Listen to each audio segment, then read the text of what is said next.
नमस्कार शेतकरी मित्रांनो, स्वागत आहे आपल्या सर्वांचे बाकाल ॲग्रो पॅटर्न या आपल्या शेतीविषयक यूट्यूब चॅनलमध्ये।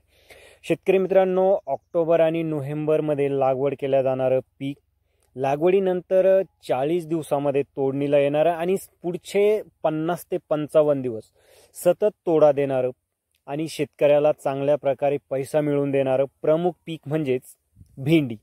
तर आजच्या व्हिडिओमध्ये शेतकरी मित्रांनो, भेंडी लागवड संदर्भामध्ये आपण संपूर्ण माहिती डिटेल्समध्ये जाणून घेणार आहोत।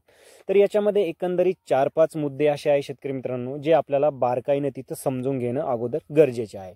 याच्यामध्ये म्हणजेच भेंडी पिकाचा कालावधी, योग्य बियाणाची निवड, त्यानंतर लागवडीची योग्य पद्धत आणि भेंडी पिकाला बाजारभाव मिळण्याची प्रमुख कारणं कोणकोणती आहे याच्याविषयी सविस्तर माहिती आपण आज जाणून घेणार आहोत। त्यामुळे व्हिडिओ अतिशय महत्त्वाचा असणार आहे शेतकरी मित्रांनो। त्यामुळे भाजीपाला उत्पादक शेतकऱ्यांना विनंती आहे की व्हिडिओ शेवटपर्यंत पहा आणि प्रत्येक मुद्दा या ठिकाणी जर तुम्ही बघितला तर तुम्हाला भेंडी पीक लागवड करण्यासाठी ज्या काही अडचणी येणार आहे तर त्या येणार नाही। त्याशिवाय शेतकरी मित्रांनो, आपल्या चॅनलवर आपण इतर पिकांविषयी सुद्धा माहिती देत असतो आणि इथून पुढे आपण विशेष करून भाजीपाला पिकांचे जे काही व्हिडिओज आहे ते शेतकऱ्यांना देत असतो। त्यामध्ये बाजारभावाचे अंदाज आहे, बाजारभावाच्या अंदाजानुसार कोणत्या वेळेस कोणती भाजीपाला पिकं आपण करायला पाहिजे याचे व्हिडिओज आपण शेतकऱ्यांना देत असतो। एकंदरीत जर सांगायचं झालं तर भाजीपाल्याचं संपूर्ण शेड्यूल आपल्या चॅनलवर आपण इथून पुढे शेतकऱ्यांना देत असतो। त्यामुळे चॅनलला इथं सबस्क्राईब करून नोटिफिकेशन बेल ऑन करायला त्या ठिकाणी विसरू नका, म्हणजेच तुम्हाला प्रत्येक व्हिडिओचं नोटिफिकेशन हे व्हिडिओ आल्याच्या नंतर लगेच मिळेल शेतकरी मित्रांनो। तर शेतकरी मित्रांनो, भेंडी या पिकाचा कालावधी जर आपण बघितला तर साधारणतः 90 ते 100 दिवसाचा हा या पिकाचा कालावधी आहे। लागवडीनंतर साधारणतः 40 दिवसानंतर योग्य नियोजन असेल तर याचा नियमित तोडा त्या ठिकाणी निघायला सुरुवात होते आणि पुढचे जे काही 50-55 दिवस आहे तर तिथं सतत आपल्याला तोडा हा या पिकातून मिळत असतो। म्हणजे एकंदरीत आपण दिवस आड जरी तोडा पकडला तर 40 ते 45 तोडे या पिकातून शेवटपर्यंत आपल्याला मिळतात। आणि साधारण जर तुम्ही 10 ते 15 गुंठ्यामध्ये जर भेंडी या पिकाची लागवड केली आणि तिसऱ्या दिवशी जर आपण दिवसाआड तोडा जरी पकडला तर खर्च वजा जाता प्रति तोडा हे पीक आपल्याला 1000 ते 1200 रुपये या ठिकाणी मिळवून देऊ शकतं। म्हणजे एकंदरीत 40 ते 45 हजार या पिकातून आपल्याला निव्वळ नफ्यापोटी हे मिळू शकतात। तर शेतकरी मित्रांनो, याची लागवड करायची म्हणजेच तर लागवड करण्यासाठी इथं आपल्याला योग्य बियाणाची निवड करणं गरजेचं आहे, जेणेकरून शेतकरी मित्रांनो असं बियाणं आपल्याला घ्यायचं आहे जे उच्च उत्पादनक्षम असेल आणि उच्च रोग प्रतिकारक क्षम असेल। कारण हिवाळ्याच्या दिवसामध्ये भेंडी या पिकाची वाढ व्यवस्थित होत नाही, फुलधारणा होत नाही।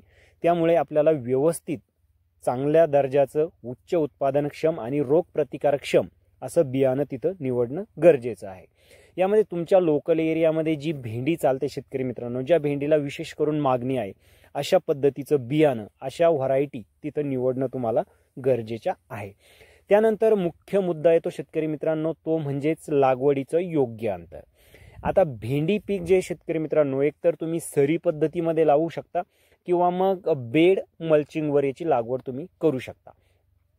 जर बेड मल्चिंगवर लागवड करायची नसेल तर सरी पद्धतीमध्ये 4x1 अशा पद्धतीनं तुम्ही भेंडी या पिकाची लागवड करू शकता। म्हणजे 2 झाडातलं अंतर जवळपास 1 ते 1.25 फूट आणि 2 ओळीतलं अंतर आपल्याला 4 फूट तिथं ठेवणं गरजेचं आहे। आणि जर शेतकरी मित्रांनो तुम्ही बेडवर जर भेंडीची लागवड केली तर तिथं तुम्हाला उत्पादन पण जास्त मिळेल आणि शिवाय बेड मल्चिंगवर लागवड केली तर एकाच मल्चिंगवर तुम्ही भेंडीची 2 पिकं त्या ठिकाणी घेऊ शकता। म्हणजेच मल्चिंग जवळपास 6 ते 7 महिने चांगल्या दर्जाचं जर तुम्ही वापरलं तर 6 ते 7 महिने मल्चिंग जातं।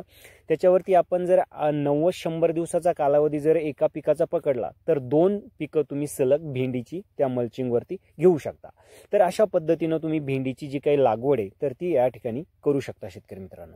त्यानंतर आता मुख्य मुद्दा म्हणजे शेवटचा तो आहे, म्हणजेच भेंडी पिकाला बाजारभाव मिळण्याची मुख्य कारणं काय। तर शेतकरी मित्रांनो, भेंडी या पिकाला साधारणतः वर्षभर चांगल्या प्रकारची मागणी बाजारामध्ये असते। त्यामुळे आपल्याला भेंडी पिकाला चांगला बाजारभाव हा मिळताना दिसतो। आणि विशेष म्हणजे भेंडीची विदेशामध्ये एक्सपोर्ट केला जातं शेतकरी मित्रांनो आपल्या देशातून, त्यामुळे सुद्धा भेंडी पिकाला चांगला बाजारभाव मिळतो। आणि त्यानंतर जो मुद्दा आहे तो म्हणजेच ऑक्टोबर, नोव्हेंबर, डिसेंबर आणि जानेवारी ही जी काही हिवाळ्याची 4 महिने आहे तर हिवाळ्यामध्ये तापमान कमी असल्यानं भेंडी या पिकाची जी काही वाढ आहे शेतकरी मित्रांनो ती व्यवस्थित तिथं होत नाही. त्यामुळे भेंडीला फुटवे आणि फुलधारणा जास्तीत जास्त तिथं होत नाही. शिवाय रोगाचा जो काही प्रादुर्भाव आहे तर या काळामध्ये भेंडी पिकावरती जास्त होतो. त्यामुळे जास्तीत जास्त शेतकरी या काळात भेंडी या पिकाची लागवड करणं टाळतात. त्यामुळे शेतकरी मित्रांनो बाजारात ऑटोमॅटिकली या पिकाची जी काही आवक आहे तर या काळामध्ये इतर ऋतूच्या तुलनेमध्ये ती कमी असते. त्यामुळे या काळात भेंडी या पिकाला तिथं अधिक भाव मिळताना हा आपल्याला दिसून येतो. ही जी काही प्रमुख कारण आहे शेतकरी मित्रांनो तर या कारणामुळे भेंडी या पिकाला अत्याधिक भाव या काळात आपल्याला मिळताना दिसतो. तर अशा पद्धतीने शेतकरी मित्रांनो जसं मी सांगितलं तशा पद्धतीनं जर तुम्ही नियोजन करून भेंडी या पिकाची लागवड केली तर नक्कीच एक 2 ते 3 महिन्यामध्ये हे पीक तुम्हाला जवळपास 40 ते 50 हजार रुपये कमीत कमी मिळवून देऊ शकतं 10 ते 15 गुंठ्यामध्ये. आणि जर तुम्ही एकरच्या प्रमाणामध्ये लागवड केली तर लाखभर रुपये तुम्हाला 3 महिन्यामध्ये या पिकातून नक्कीच त्या ठिकाणी मिळू शकता.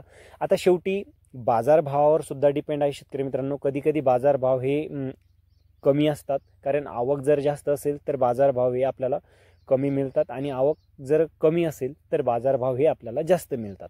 शेवटी याचं गणित जे आहे तर ते बाजारभावावर डिपेंड आहे.